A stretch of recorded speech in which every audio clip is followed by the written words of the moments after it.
أعوذ بالله من الشيطان الرجيم. بسم الله الرحمن الرحيم. الحمد لله رب العالمين، وصلى الله على سيدنا ونبينا أبي القاسم المصطفى محمد وعلى آله الطيبين الطاهرين الذين أذهب الله عنهم الرجس وطهرهم تطهيرا، واللعنة الدائمة على أعدائهم ومنكر فضائلهم وغاصب حقوقهم من يوم عداوتهم إلى قيام يوم الدين. أما بعد، قال الله سبحانه وتعالى في كلامه المجيد وفرقانه الحميد، وهو أصدق القائلين وقوله الحق. بسم الله الرحمن الرحيم. الذين ينفقون أموالهم بالليل والنهار سرا وعلانية فلهم أجرهم عند ربهم ولا خوف عليهم ولا هم يحزنون. معزز سامعین محترم، آج کی اس مختصر گفتگو میں آج صدقہ دینے اور اس کے ثواب کے بارے میں کچھ عرائض آیات اور روایات کی روشنی میں عرض کرتا چلوں۔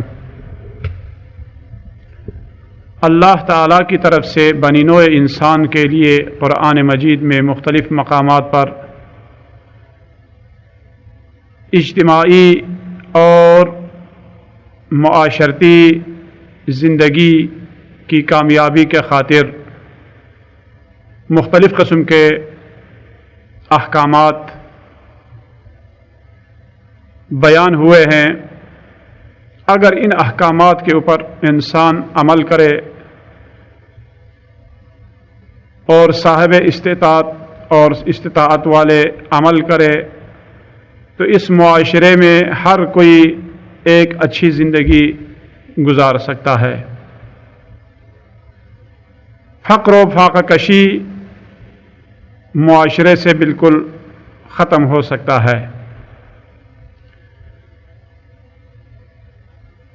اگر ہم اس دور میں نظر کریں، دیکھیں، مطالعہ کریں کہ دنیا میں کیا کچھ ہو رہا ہے، اور اس دور میں اس موجودہ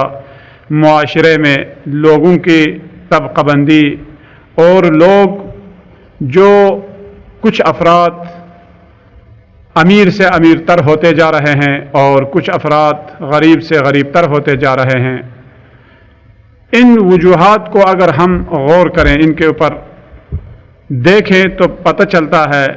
کہ صاحب استعداد اور استطاعت والوں نے اپنی ذمہ داری انجام نہیں دی ہے، اور اپنے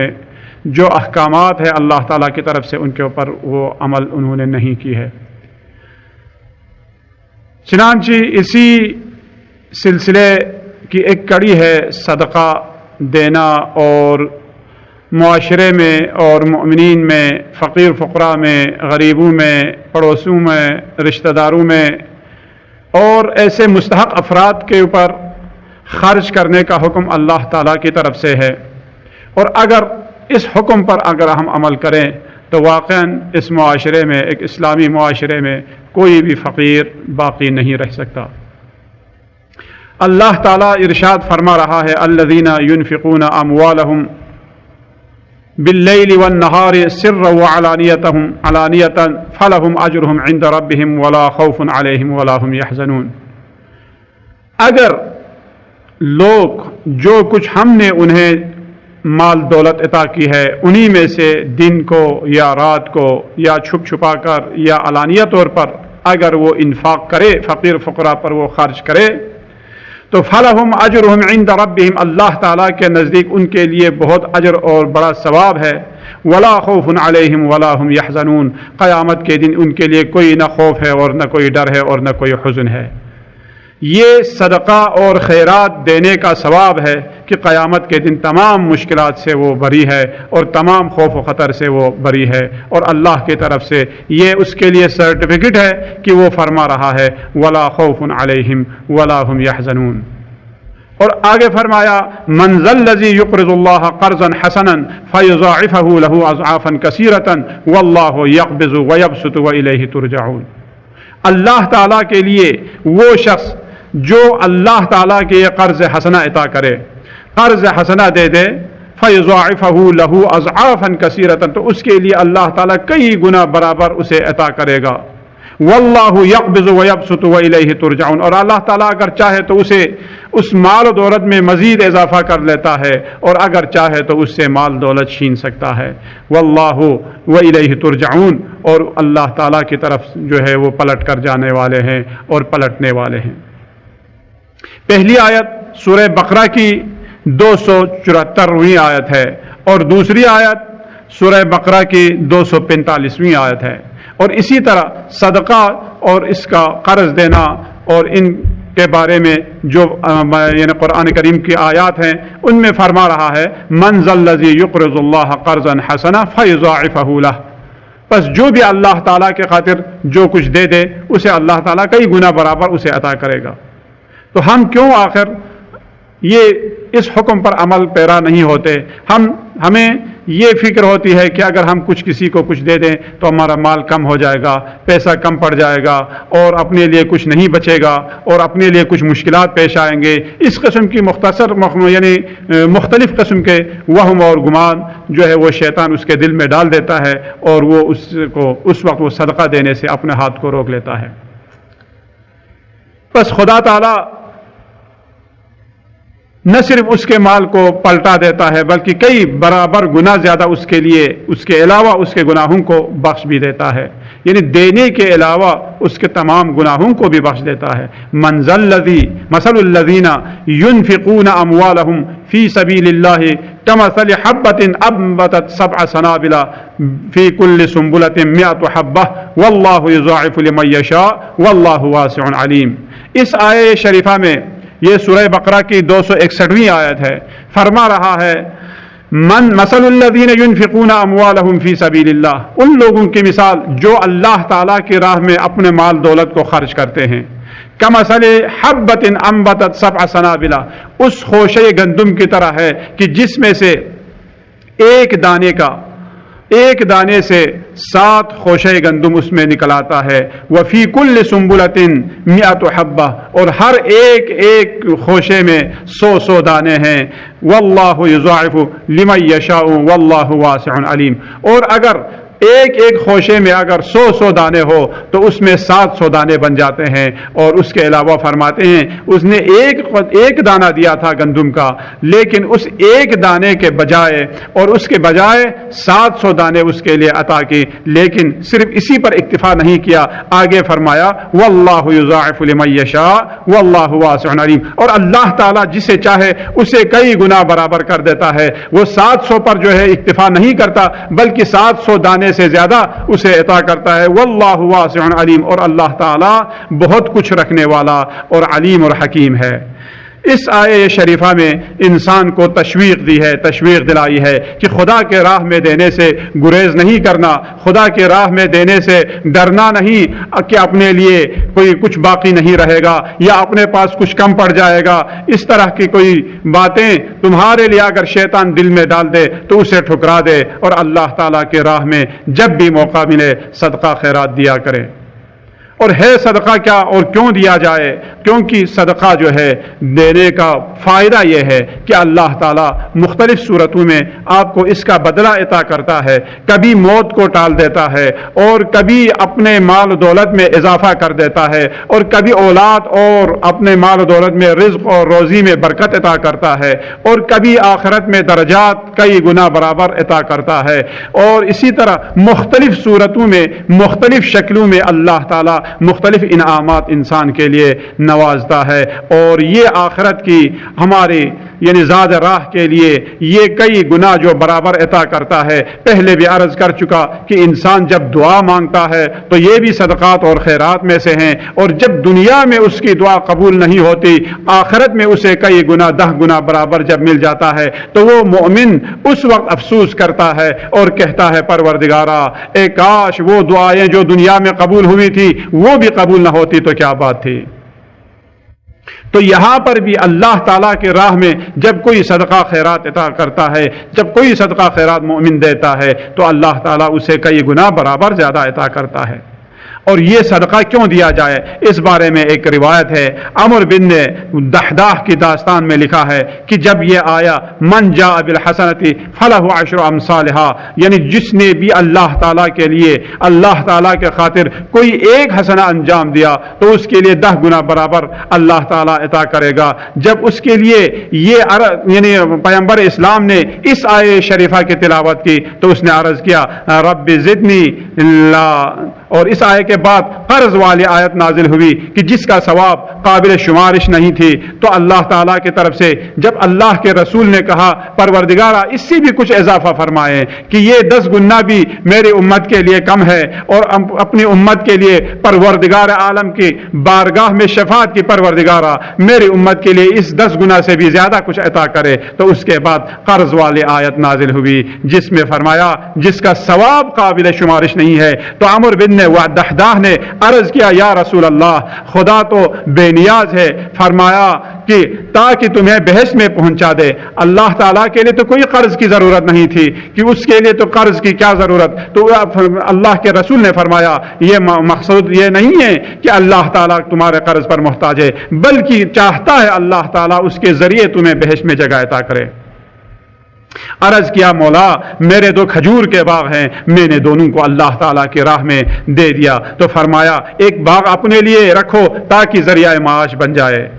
اس نے بھی ایسا کیا تو فرمایا میں ضمانت دیتا ہوں کہ کئی گنا زیادہ تمہیں بہشت میں باغات دلاؤں۔ عرض کیا پھر میرے بیوی بچے بھی میرے ساتھ ہو؟ تو فرمایا قبول ہے۔ اس وقت اس کے یعنی بیوی بچے بھی دوسرے باغ کی طرف وہ جا رہے تھے، جتنا خرما اور کھجور ان کے دامن میں لیے ہوئے تھے وہ واپس زمین پر انہوں نے رکھ دیے اور رکھ کر وہ واپس جا رہے تھے، اس ثواب کی یعنی خوشی میں اور اس ثواب کی لالچ میں کہ اللہ تعالیٰ کے حبیب ان کے لیے قیامت کے دن جنت میں کئی بہشت کے باغات کی طرف جب آپ نے وعدہ کیا تو اس خوشی میں جو کچھ انہوں نے کھجور اپنے دامنوں میں اور چادروں میں لیے تھے ان سب کو بھی زمین پر گرا دیا۔ خذ من اموالهم صدقہ وتطہرهم وتزکیہم بها وصل علیہم ان صلاتک سکن لهم واللہ سمیع علیم۔ اس آیہ شریفہ میں بھی یہی فرما رہا ہے اپنے اموال میں سے صدقہ خیرات دو اور تطہرهم، اور میرے حبیب ان سے ان کے مال دولت سے تم صدقہ خیرات لے لو، صدقات لے لو، لے کر تم ان کے مال کو پاک و پاکیزہ کرو اور فقیر فقراء میں اس صدقے کو یعنی تقسیم کرو، وتزکیہم اور ان کو تزکیہ کرو بہا اس صدقے کے ذریعے سے، وصلی علیہم ان صلاتک سکن لہم واللہ واسع علیم، اور ان کے لیے دعا کرو اور ان کے لیے نماز پڑھو اور تمہاری دعا ان کے لیے جو ہے وہ سکون کا باعث ہے، واللہ واسع علیم، اور اللہ تعالیٰ جو ہے بہت ہی واسع علیم ہے، جن کے پاس جن کے خزانے میں کوئی کمی نہیں ہے۔ صدقہ قرآن کی روح سے اموال کا تزکیہ ہے اور تطہیر کا ذریعہ ہے، اور ساتھ ساتھ انسان کے نفوس کے لیے بھی طہارت اور تزکیہ کا سبب بنتا ہے۔ آیہ شریفہ میں پیغمبر اکرم کو یہ دستور دیا گیا کہ آپ ان لوگوں کے اموال کا صدقہ لیں اور ان کے مال و نفوس کو پاک کریں اور ان صدقات کو دوسرے لوگوں میں فقیر فقراء میں تقسیم کریں۔ بندوں کے صدقے کو اللہ تعالیٰ قبول کرتا ہے، جیسا کہ فرمایا الم یعلم ان اللہ هو یقبل التوبہ عن عباده ویأخذ الصدقات وان اللہ هو التواب الرحیم۔ اللہ تعالیٰ فرما رہا ہے الم یعلم ان اللہ، کیا یہ لوگ نہیں جانتے، کیا وہ لوگ نہیں جانتے ان اللہ ہوا یقبل التوبہ، کہ بے شک اللہ تعالیٰ لوگوں کی اور اپنے بندوں کی ان کا توبہ قبول کرتا ہے، ویأخذ الصدقات اور ان کے صدقات اور خیرات کو لے لیتا ہے، وان اللہ هو التواب الرحیم، اور اللہ تعالیٰ بہت بڑا بخشنے والا اور توبہ قبول کرنے والا رحیم ہے۔ امام سجاد علیہ السلام فرماتے ہیں کہ اور ان کے بارے میں روایت ہے کہ جب بھی آپ کوئی صدقہ خیرات خدا کی راہ میں دے دیتے تھے تو اس وقت اپنے ہاتھوں کو چومتے تھے۔ جب آپ سے اس کی وجہ اور اس کا فلسفہ جب پوچھا گیا تو فرمایا کہ اللہ تعالیٰ کی طرف سے جو بھی شخص کوئی بھی شخص اپنے ہاتھوں سے خدا کے راہ میں جب کوئی صدقہ خیرات دیتا ہے تو اس فقیر کے ہاتھ میں پہنچنے سے پہلے، اس مفلس کے ہاتھ میں اور اس سائل کے ہاتھ میں اس کا ہاتھ پہنچنے سے پہلے اللہ تعالیٰ کے ہاتھوں میں اس کا ہاتھ پہنچ جاتا ہے۔ لہٰذا اللہ تعالیٰ کے ہاتھ میں پہنچنے والے ہاتھ کو میں چومتا ہوں۔ تو یہ امام سجاد علیہ السلام کا یہ شیوا تھا، جب بھی کوئی صدقہ خیرات کسی کو دے دیتے تھے تو اس وقت اپنے ہاتھوں کو چومتے تھے۔ اور صدقہ دیا کرو اور خدا کی راہ میں انفاق کیا کرو موت کے آنے سے پہلے، تاکہ قیامت کے دن تمہارے لیے افسوس اور حسرت نہ رہے، جیسا کہ اس آیے شریفہ میں فرمایا ہے وَأَنفِقُوا مِمَّا رَزَقْنَاكُم مِّن قَبْلِ أَن يَأْتِيَ أَحَدَكُمُ الْمَوْتُ فَيَقُولُ رَبِّ لَوْلَا أَخَّرْتَنِي إِلَىٰ أَجَلٍ قَرِيبٍ فَأَصَّدَّقَ وَأَكُن مِّنَ الصَّالِحِينَ وَلَن يُؤَخِّرَ اللَّهُ نَفْسًا إِذَا جَاءَ أَجَلُهَا وَاللَّهُ خَبِيرٌ بِمَا تَعْمَلُونَ۔ اس آیے شریفہ میں یہ سورہ منافقین آیت نمبر 10 اور 11 ہے، 11ویں اور 10ویں آیت ہے کہ اس میں اللہ تعالیٰ ارشاد فرما رہا ہے وَأَنفِقُوا مِمَّا رَزَقْنَاكُم مِّن قَبْلِ أَن يَأْتِيَ أَحَدَكُمُ الْمَوْتُ، دے دو تم لوگ اللہ کے راہ میں، اللہ کے غریب غربا فقیر فقراء کو اللہ کے راہ میں دے دیں، مما رزقناکم، بھئی جو کچھ ہم نے تمہیں عطا کیا ہے یہ تمہارے طرف سے نہیں بلکہ ہمارے طرف سے تمہیں عطا ہوا ہے، اور جو ہم نے دیا ہوا ہے انہی میں سے ہمارے راہ میں اللہ تعالیٰ ارشاد فرما رہا ہے ہمارے راہ میں دیا کرو، من قبل ایاتی احدکم الموت، کہ تم میں سے کسی کو موت آنے سے پہلے تم اللہ کے راہ میں انفاق کیا کرو، فیقول ربی لولا اخرتنی الی اجل قریب، ورنہ ایک وقت ایسا آئے گا جب اس کی جان کنی کا وقت آئے گا، جب موت جب وہ نظروں میں اپنے آنکھوں کے سامنے اور اپنے نظروں کے سامنے جب وہ موت کو دیکھے گا اور موت کو وہ حس کرے گا، اس وقت وہ کہے گا رب لولا اخرتنی الی اجل قریب، اے میرے پروردگار، اے اللہ تعالیٰ کے بارگاہ میں وہ تقاضا کرتا ہے کہ مختصر مدت کے لیے مجھے دنیا میں جانے کی مہلت دے دے، مجھے دنیا میں جانے کی مہلت دے دے۔ کیا کرو گے دنیا میں جا کر؟ فاصدق واکن من الصالحین، تاکہ میں صدقہ خیرات دوں اور میں صالحین میں سے ہو جاؤں۔ ولن یؤخر اللہ نفسا اذا جاء اجلها واللہ خبیر بما تعملون، لیکن اللہ تعالیٰ کی طرف سے اس کے لیے یہ جواب آئے گا ہم نے تمہیں بہت کچھ مہلت دی ہے، اور ہم نے تمہیں موت آنے سے پہلے تمہارے لیے یہ حکم ہم نے دیا تھا کہ تمہیں انفاق کرنے اور صدقات دینے کا حکم ہم نے تمہیں پہلے دیا تھا، مگر تو نے فراموش کیا۔ اب موت آنے کے بعد یہ مہلت کبھی نہیں مل سکتی، اور اجل میں تاخیر ہو سکتی ہے۔ اس آیہ شریفہ سے معلوم یہ ہوتا ہے کہ قیامت کے دن جب موت سامنے آئے، اور موت جب سامنے اپنے آنکھوں کے سامنے جب موت کو وہ احساس کرتا ہے تو وہ اس وقت ابھی یعنی اس کو موت آئی نہیں، لیکن جب موت کو سامنے دیکھتا ہے تو اس وقت وہ افسوس کرنے لگتا ہے، اور ایک دم سے وہ اللہ تعالیٰ کے بارگاہ میں وہ دعا کرنے لگتا، پروردگارا مجھے پلٹا دے، لیکن اللہ تعالیٰ حکم دے گا اور اللہ تعالیٰ ارشاد فرمائے گا کہ تمہیں نہیں پلٹا سکتا۔ جب موت آ جائے تو موت جو ہے ایک لمحہ بھر کے لیے بھی پلٹ نہیں سکتا۔ یہاں پر یہ معلوم ہوتا ہے کہ لوگ جب مرنے کے بعد یا مرنے سے پہلے جب وہ افسوس کرے اور اس دنیا میں دوبارہ واپس آنے کی جب خواہش کرتا ہے، کس لیے؟ صدقہ اور خیرات دینے کے لیے۔ آیے شریفہ میں واضح طور پر بیان کیا کہ وہ کیا کرنا چاہتا ہے دنیا میں آ کر وہ یہی کرنا چاہتا ہے کہ اللہ تعالیٰ کی راہ میں وہ صدقہ خیرات دے، اور صدقہ خیرات دے کر وہ اپنے نامہ اعمال میں وہ ثواب بڑھانا چاہتا ہے، لیکن اس وقت کوئی فائدہ نہیں، اور جب تک وہ زندہ ہے اس وقت دیا کریں۔ چنانچہ اگر جس نے بھی صدقہ خیرات دینے سے اس نے انکار کیا یا صدقات دینے سے اس نے انکار کیا تو اس وقت اس کے لیے عذاب بھی ہے۔ چنانچہ ثعلبہ کا قصہ پہلے بھی عرض کر چکا، مختصر طور پر بیان کر چکا، لیکن اس ثعلبہ کا عذاب کیا تھا قرآن کی روشنی میں۔ ثعلبہ جو ہے اس کے لیے یہ آیت نازل ہوئی، سورہ توبہ ہے، وَمِنْهُمْ مَنْ عَاهَدَ اللَّهَ لَئِنْ آتَانَا مِنْ فَضْلِهِ لَنَصَّدَّقَنَّ وَلَنَكُونَنَّ مِنَ الصَّالِحِينَ فَلَمَّا آتَاهُم مِّن فَضْلِهِ بَخِلُوا بِهِ وَتَوَلَّوْا وَهُمْ مُعْرِضُونَ فَأَعْقَبَهُمْ نِفَاقًا فِي قُلُوبِهِمْ إِلَى يَوْمِ يَلْقَوْنَهُ بِمَا اخلفوا اللہ ما وعدوہ وبما كانوا یکذبون۔ یہ سورہ توبہ کی آیات ہیں۔ ان آیات میں یعنی ثعلبہ کا واقعہ اور قصہ ذکر ہے۔ سورہ توبہ میں ثعلبہ کا قصہ اس طرح ذکر ہوا ہے جس نے اللہ اور رسول سے وعدہ کیا تھا۔ کیا وعدہ کیا؟ اگر مال کثیر اسے عطا ہو تو وہ انفاق کرے گا اور صدقات نکالے گا۔ جب رسول کی دعا سے ثعلبہ کو مال کثیر عطا ہوا اور اس نے انفاق کرنے اور زکوٰۃ دینے اور صدقات دینے سے جب اس نے انکار کیا تو اس کی مذمت میں یہ 3 آیات نازل ہوئی۔ یہ 3 آیتیں اس کی مذمت میں نازل ہوئی کیونکہ یہ مدینے کا رہنے والا تھا۔ جب اسلام لایا تو پیغمبر اسلام کے پاس آیا اور التماس کی کہ اے اللہ کے رسول میرے لیے دعا کرے تاکہ میں کچھ مالدار ہو جاؤں۔ ثعلبہ سے کہا اب اگر میں ارادہ کروں، پیغمبر اسلام فرماتے ہیں اے ثعلبہ اگر میں ارادہ کروں تو میں پہاڑ کو بھی سونا اور چاندی میں بدل سکتا ہوں، لیکن مالدار ہونے میں تیری مصلحت نہیں ہے۔ اگر تو مالدار ہو جائے تو تو دستورات الہی سے منہ پھیرو گے۔ ثعلبہ نے دوبارہ درخواست کی اور کہا خدا کی قسم کبھی سر پیچی نہیں کروں گا، حقوق الہی اور فقراء اور مساکین کو ادا کروں گا۔ اور رسول خدا نے بارگاہ الہی میں یہ دعا کی،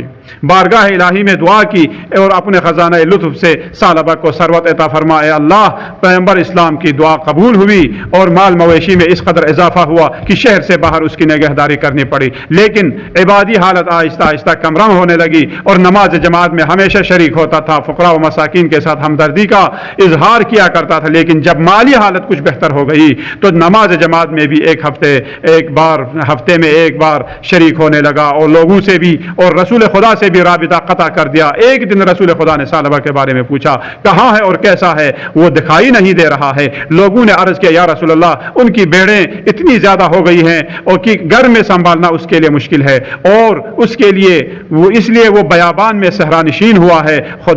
حضرت نے فرمایا افسوس ہو ثعلبہ پر یہ عاقبت بخیر نہیں ہو سکتا۔ اور کچھ ہی دن کی گزر گیا تھا کہ آئے وجوب زکوٰۃ نازل ہوئی کہ جس میں فرمایا کہ اللہ تعالیٰ کی طرف سے زکوٰۃ اور خیرات دینے کا جب حکم آیا وہ تو آپ نے 2 آدمیوں کو رسول خدا نے ان کے پاس زکوٰۃ نکالنے کے لیے بھیجا۔